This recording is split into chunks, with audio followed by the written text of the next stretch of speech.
Hi, my name is Ian Kikuchi and I'm a curator at the Imperial War Museum in London.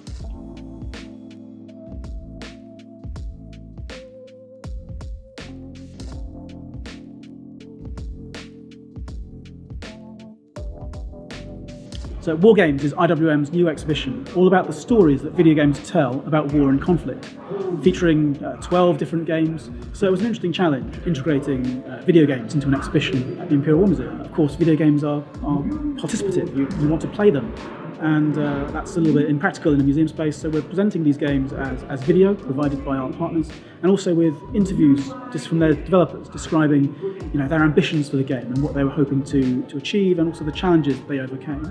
So it was great to talk to Shamek and Pavel about their experiences making this War of Mine. Alongside these individual game case studies, we also exhibit unique historic artifacts from the museum's collections.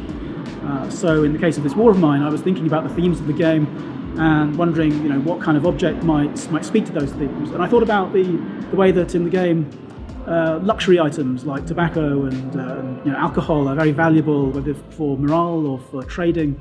And I thought, what can we find in our collection? And so I found objects from prisoners of war and internees showing that these things were valuable, even in real wartime situations. I think the interactivity and the agency that video games give their players is the key difference between video games and other forms of pop culture. I think the thing about a game is, if you fail, that failure is yours personally. You don't watch a story play out passively, and you feel responsible. You feel like, if a character dies, often that's your fault, and that gives games the power to make you feel their stories, right in the heart, and it makes the content of a game, especially a thoughtful, meaningful game like this War of Mine, really, really powerful, I think. One thing that is different about this War of Mine is that the war is not glamorous or heroic. It's not a game in which you perform heroic deeds or win medals and glory or defeat the enemy single-handedly.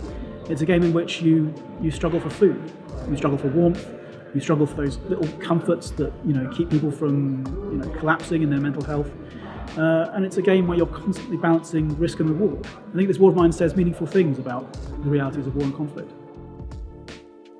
War, sadly, seems to be part of human nature. When this museum opened in 1920, the world had just passed through the First World War, and the hope then was that war would end all wars. There would be no need for further war in the future. Sadly, it seems that there will always be disputes in the world that people feel can be settled by the use of force. And I think war seems set to remain part of the human experience long into the future.